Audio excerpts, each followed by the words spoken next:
Welcome to the Healing Path. I'm Laura Donnelly, founder of the Healing Path Conversation Series and Dancing with Ease Body Brain Balance. People hire me to teach them to move out of pain and into healing. The interesting thing is that these conversations are with friends and colleagues all over the world, and they offer many perspectives on healing. The thing we have in common is the concept that healing begins inside ourselves with the decision to heal, and it expands outward from there. There isn't one right way to heal.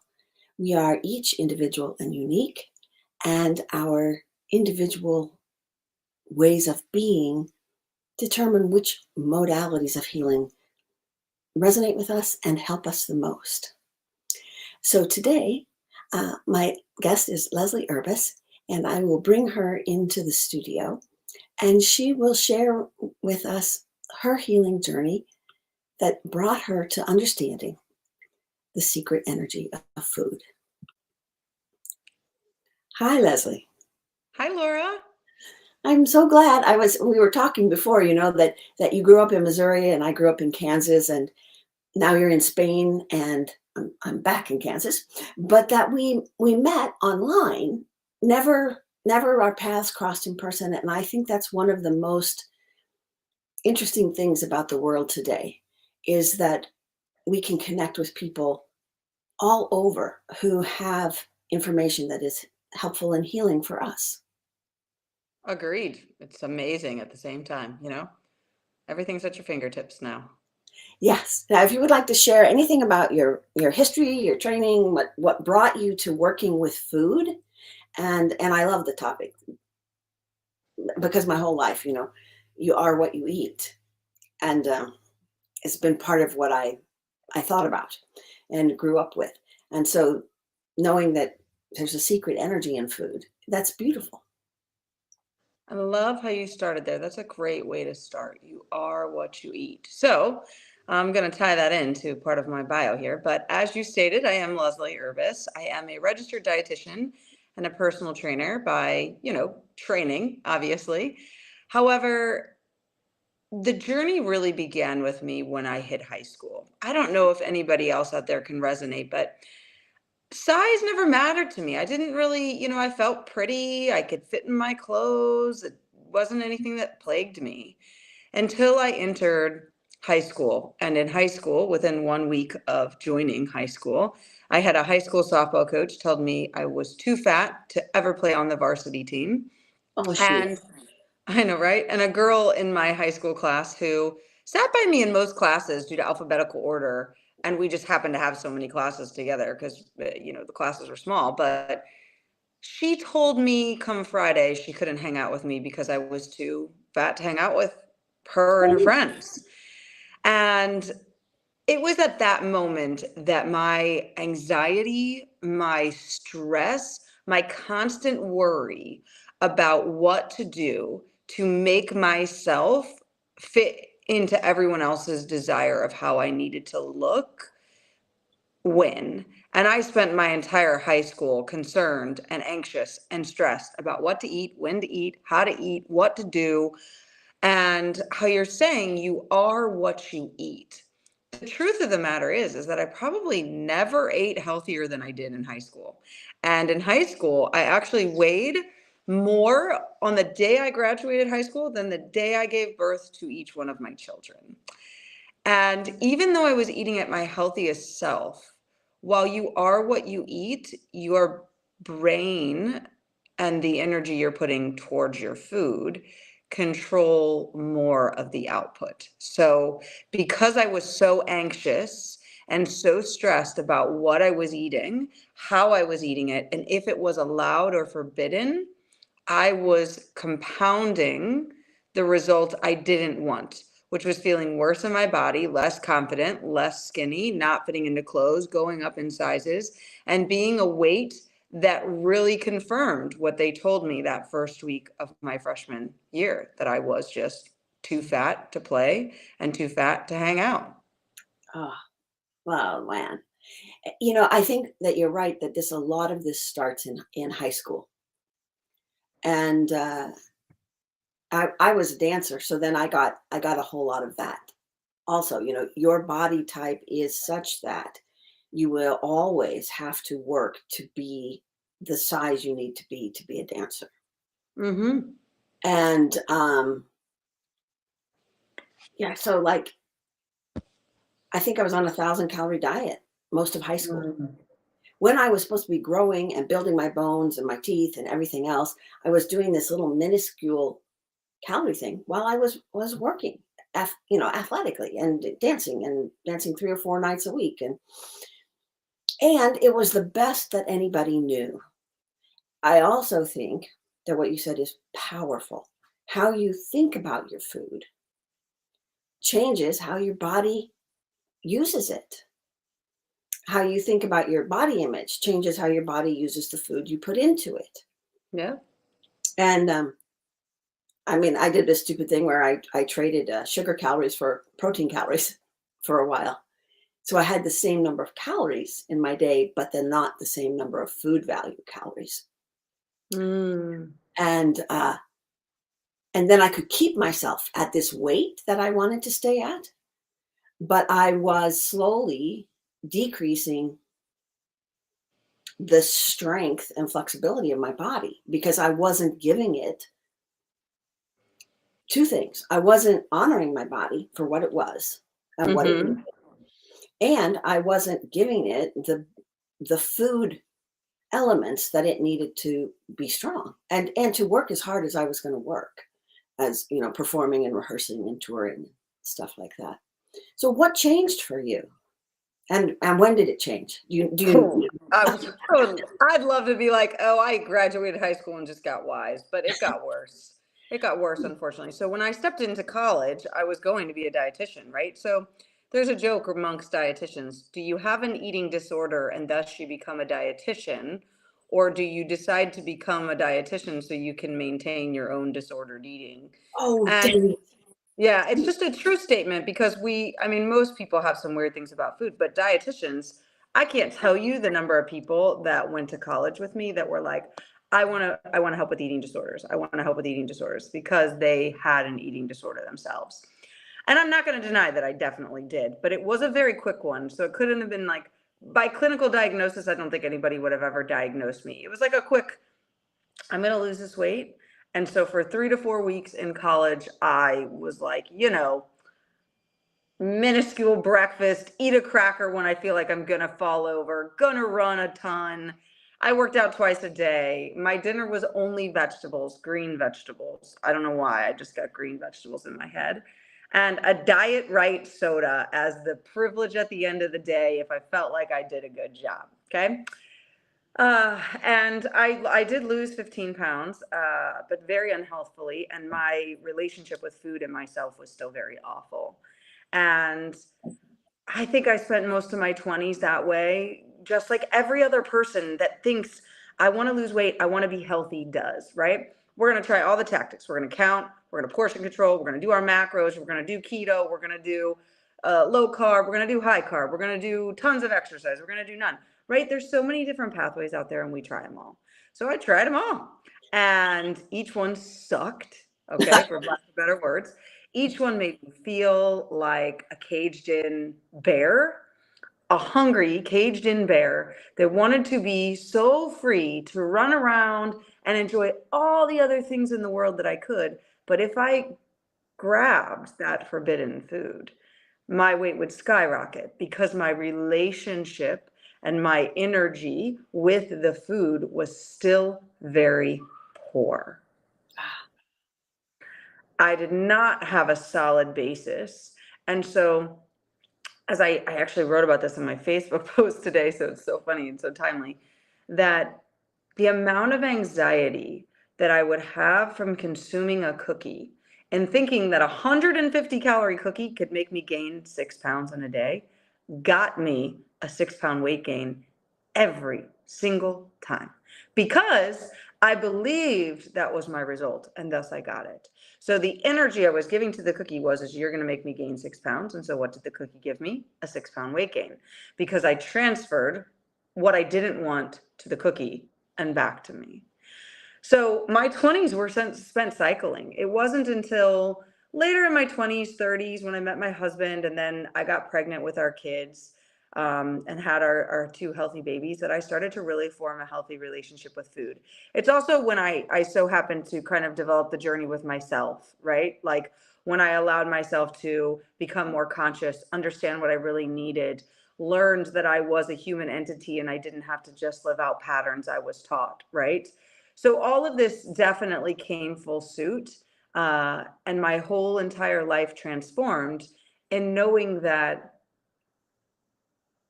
we can grab any tactic off of the weight loss shelf, but that's not the problem we're really trying to solve. We want to feel confident.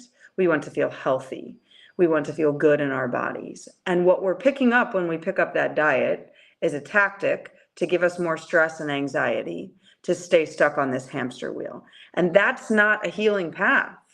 That is a give me the number on the scale path. So deeply, what do we want when we really want to be healed? What people really want when they speak to me is that they don't want this constant anxiety following them around, that one bite of one food is going to send them down the spiraling hole back to their 20s, when they ate one plate of vegetables a day and a diet right?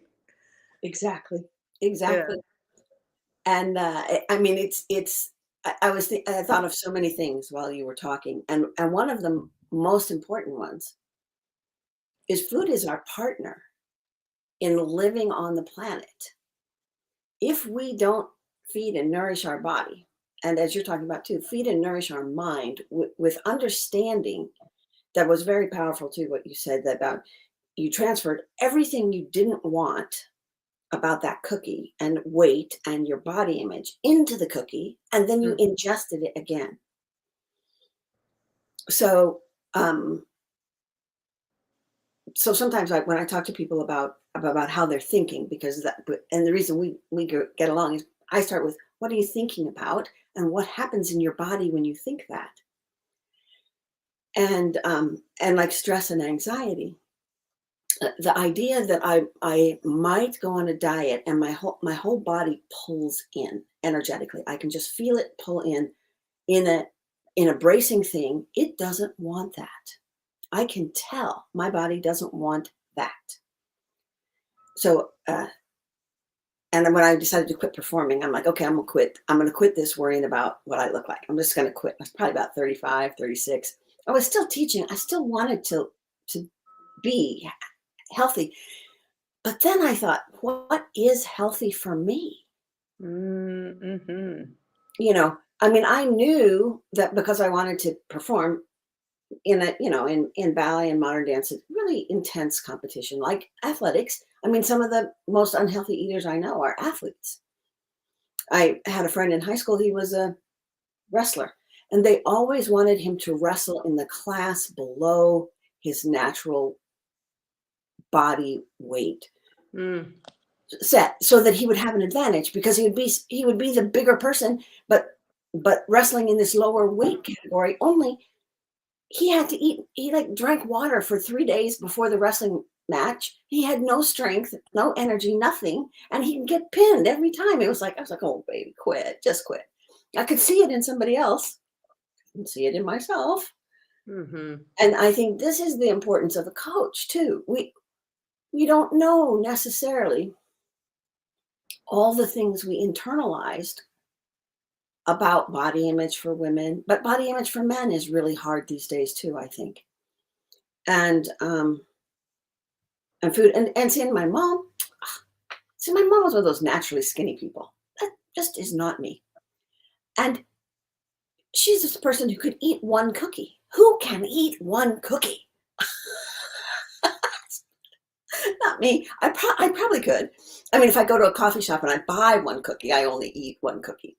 But if I make cookies and they're in the cookie jar, Well, when I sit down, the first serving is 3 cookies because little, but like you said, these rules are so heavy and they change. Now we wouldn't try to live on the planet without breathing. No. Why would we try to live without eating? So something you said there about who can eat just one cookie. I want to give a tip here. So this is something I teach my clients. I want tangible ability for somebody that's listening. Okay. So this is something I want you to do. This is a take home point. Okay. When you are with the cookie, I want you to literally be with the cookie. Okay. Sort of like when your significant other or your kid or somebody really looks at you like, mom, I need your help, I need your help, I need your help, I need your help. You're like, okay, what, right? Like you're really giving them your attention at that moment. Like, what do you need, right? When they're like super over the top, right? What do you need? That's how I want you to look at the cookie, okay? And I want you to take a bite of the cookie. And I want you to literally chew the cookie, taste the cookie, and ask yourself on a scale of 1 to 10, how delicious is the cookie? I don't care what the number is, okay? When the number becomes less than an 8, stop eating. Just Oh, stop. Just stop. Okay. Why? Because you are actually no longer enjoying the food. You're just on autopilot. Well, I don't eat just one cookie. I eat multiple cookies, especially because at one point I was told I couldn't eat cookies.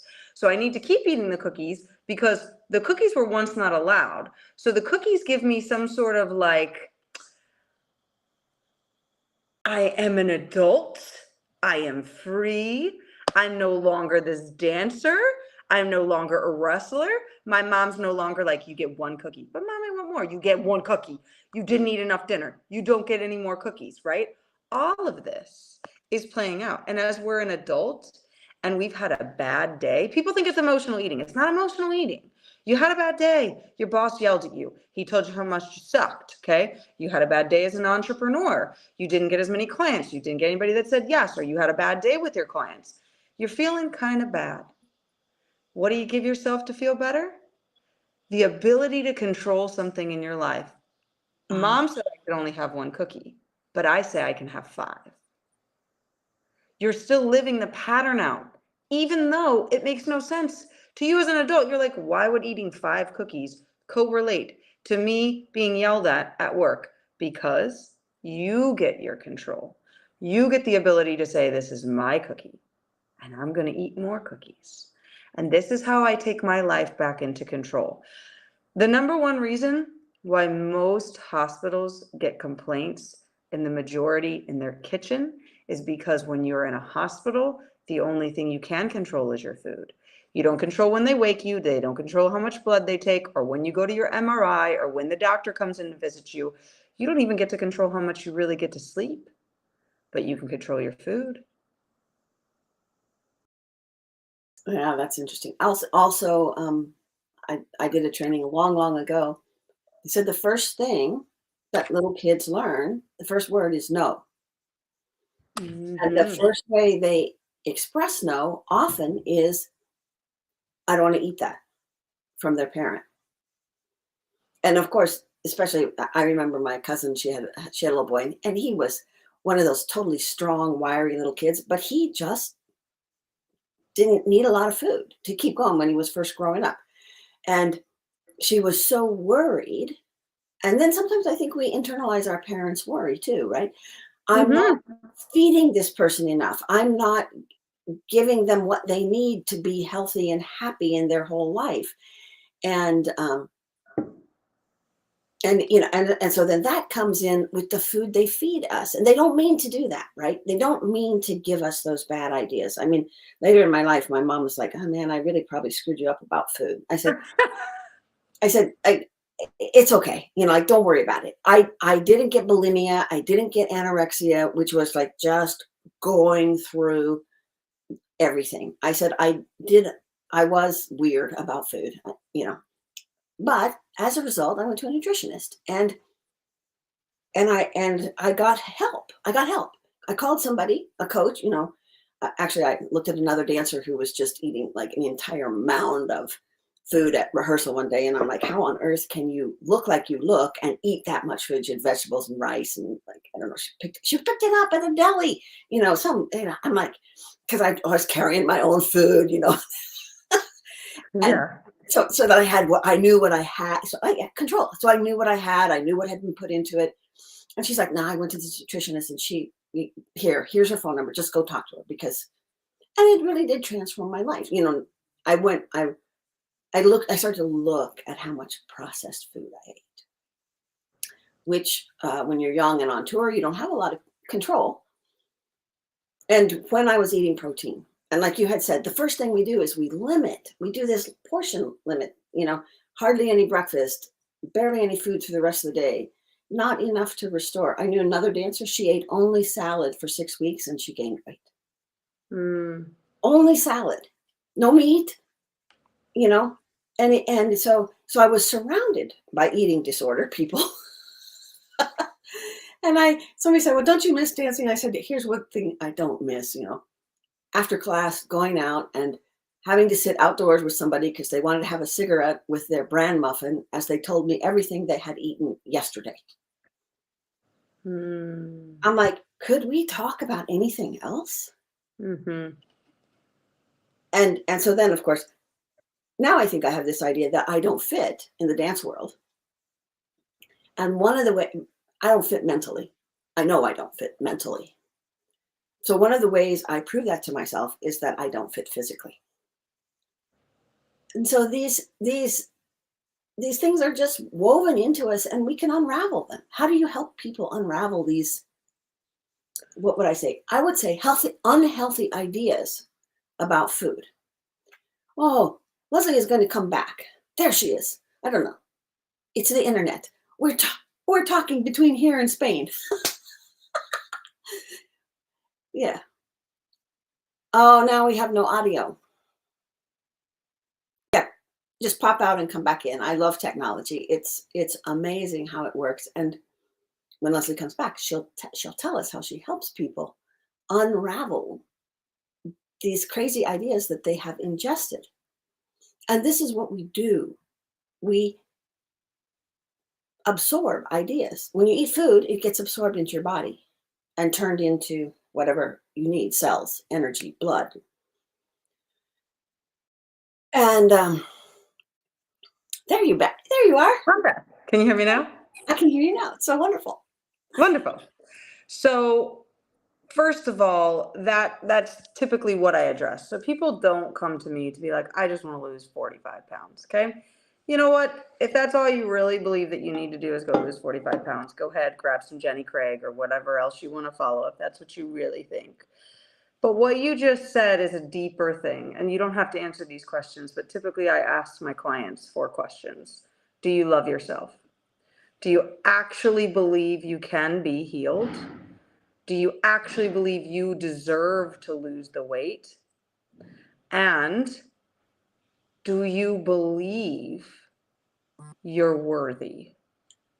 And most people say no to all because we're not actually in belief that those things could happen because we're so trapped in that in some weird way the weight is protecting us or the weight is giving us some security or stopping us from being who we truly are or something along that. See, the anxiety, the stress, the disaccord with yourself on the inside, the very much like how you said, feeling so tight I can't do any of that is the culprit. It has nothing to do with the plan.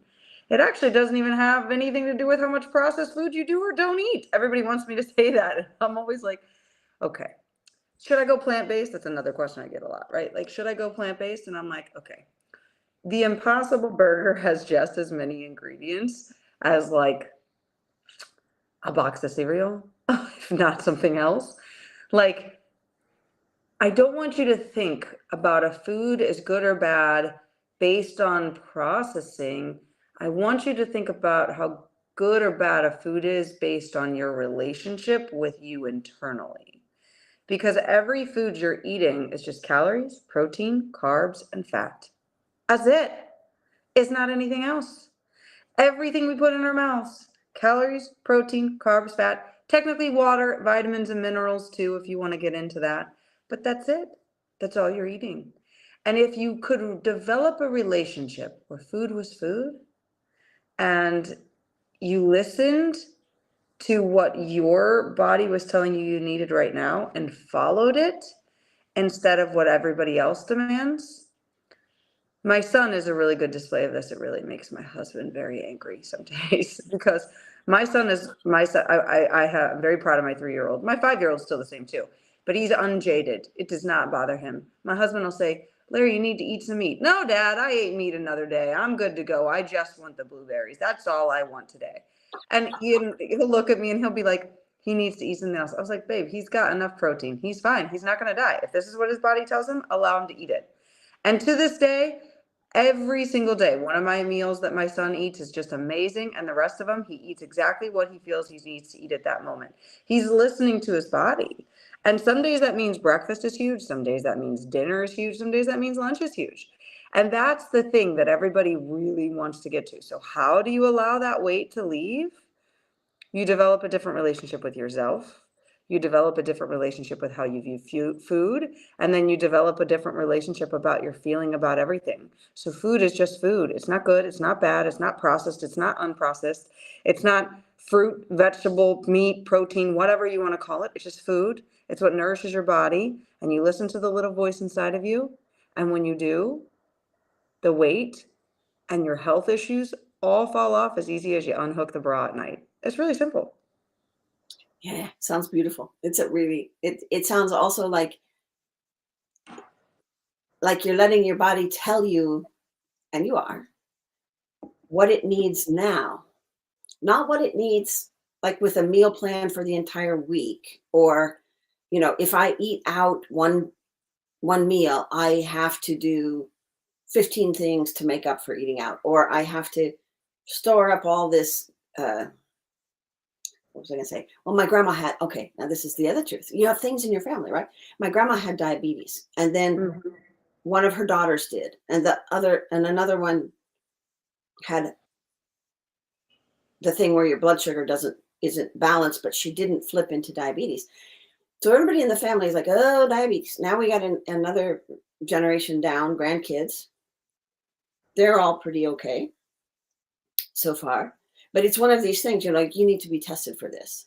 So then I think there are some diseases that haunt people, and that you're like, okay, well, and I now I have to go back now after this. I'm gonna like, okay, now I better like look at this idea. Sugar is my drug of choice. Okay, that's an idea, right?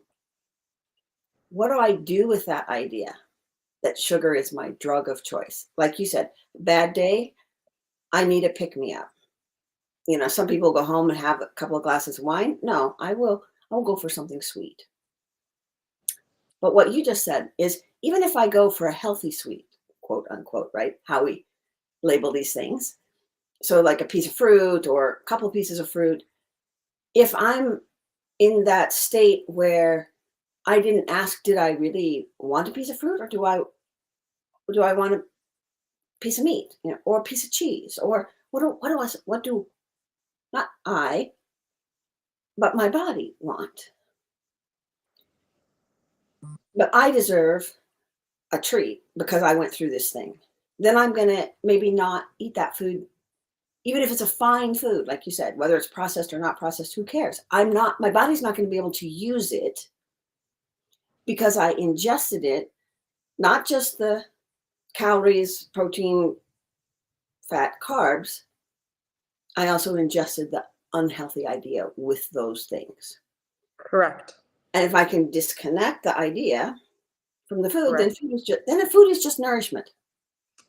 Same with that disease. Yeah. And yeah, I think it's amazing. I just think it's so amazing. And I know you've seen people in the grocery store reading everything on the box. Oh, yeah. Oh, and see, and I feel like I'm so lucky here. You know, Among other things, I live in ranch country, so I have access to really, really good meat. Um, we have a garden, and we Mhm. can grow a lot of things. And then to think about the food, what okay, what about things like I have a friend, and she works on her intuition, and she does it at the grocery store. She stands in front of the cheese food thing and cheese, and she says, "Buddy, do you want cheddar cheese? Do you want blue cheese?" And she stands there, and she says, if she just stands still, like her body will kind of just slightly tip to the one it wants, even though she might have thought that the blue cheese is more exotic and fancier and whatever. And so I think this listening, this takes time. This takes practice in terms of, especially, yeah, especially if we use food as punishment or reward. I think Mhm. that's probably, you probably find a lot of people with those questions. And those questions you asked were awesome. And I can go back and get them out of the thing and put them in the comments. Because I think those are questions good for anybody, any day. Of course. Mhm. And what do you discover with people that you work with, and you ask them those questions, and they start to they start to answer those questions, and then what starts to happen? I'm sure you can see changes happening in their relationship with food. Yeah, I mean, the big key is that the first relationship that has to change is that you believe that you're worthy enough to get the result that you've hired me to do with you. And that's the first shift. And as long as you can do that, everything else is like taking candy from a baby. But this is the hardest thing. This is the very hardest thing. This is what the diet industry doesn't have you do. The diet industry gives you the tactic. The tactic is like selling you the cheap thing on the shelf, but that's not actually what you're there for. You're not there for that. Yeah, you want to lose the weight. I'm not denying that, but you're not here to buy weight loss. You're not here to buy weight loss. You're here to love yourself. You're here to feel good in your body. You're here to make this thing never be a thing anymore. You're here because you're tired of the years that you've spent with that mean voice in your head of like, oh my God, if I eat that cookie, I am going to gain so much weight. And that's what you're tired of. You're tired of Googling. You're tired of, how many days and times a day you have thoughts about what you're eating or shouldn't eat or when you should eat or how you should eat. And it is consuming. I know I've been there. I actually think about it all the time when I eat a piece of chocolate. I'm like, man, people really don't know how much chocolate I eat. I do think that a lot because people are like, and then I get the, oh, well, you're still in your 30s, so it's okay. And I'm always like, I'm 38. Okay. Most women by 38 have gained. Okay. I weigh less today than I did before I even gave birth to either one of my two kids. Like I weighed 10 pounds heavier before I even got pregnant with my first kid. I call shenanigans. It's all about this piece, this level of love for yourself, of a new relationship with food, of a new bond, and releasing the anxiety and the lack of confidence and the forbidden food crud that we're taught as a kid. And as you can do that, it all becomes really easy. And this is so fun. We probably could talk for hours about this. Totally. I mean, because actually, eating is always with us. We are. I mean, all of our life, throughout till we die, we're eating till we die, Mm-hmm. and it's probably the most, probably next to sleep and breathing. It's probably the most consistent thing in our lives. I mean, that we do every single day, all the time. So it's just, I love this, Leslie. I really do like the starting with the human and the person, and the food is what supports the person. And that, now I'm be thinking about it all day, all the times when I don't support myself, when I just go on autopilot about eating, about making food, about what is a healthy meal that I make? I'll just be thinking about it. And that's the first step to healing, is to start looking, right, at our ideas. And I don't know if you said this, but it's like, what if food is just food? It's just calories, protein, carbs, and fat. I love that. Do you want to say anything in closing? I am so glad you had the time to bop in here from clear across the world. I always leave people with one thing to just think about, and that is the next time you say, I need to lose this 10 pounds, really ask yourself, what is it that you really want? Because it's not the weight loss. There's something else you want that's deeper. You're just claiming you'll get there from the weight. But if you hate yourself at 150 pounds and you lose 10 pounds to 140 pounds, guess what? You still hate yourself. You're just 10 pounds lighter. That's so good. So true. Thank you so much. And I really appreciate your time and all the beautiful ideas that you have shared. Yeah, thank you. Take care.